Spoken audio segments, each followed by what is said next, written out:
We're here today to work on a project for about 200 middle school students to talk about the War of 1812. We were working in collaboration with WNED Buffalo Toronto, the PBS station there, which is launching a new documentary called The War of 1812 later in October, and we had the opportunity to do a sneak preview of the film last evening, and then we decided to have the opportunity, since we had brought some of the reenactors and the people involved with the film today here at the War Museum to bring this story to middle school students here in Canada, which is the years that they study the War of 1812.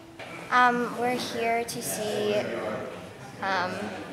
the War of 1812. Okay, and I guess it's the 200th anniversary coming up for the War of 1812. And I'm assuming you don't know that much about it. That's why you're here. Yeah. Yeah, okay. Do you know who it was between? Canada and the Americans.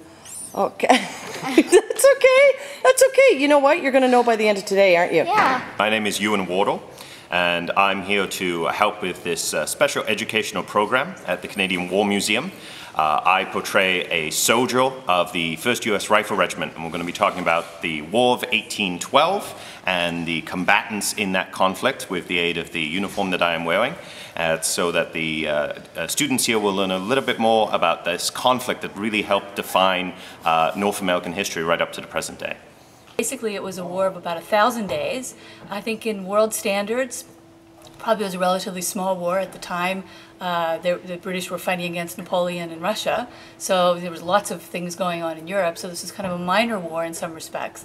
But from our perspective, both in the United States and Canada, a war that lasted about 1,000 days has resulted in 200 years of peace, and two countries that couldn't be closer in terms of trade, friendship, and just, altogether, just two very close nations.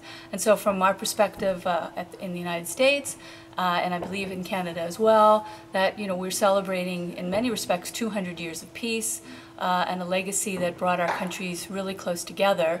And perhaps in some respects one could look at that as a beacon to other countries that are still war-torn, to say, yeah, you can fight over a border, but we managed, after burning each other's capitals, indeed, to become the best of friends and the most, the strongest trading partners in the whole world, in the history of the world.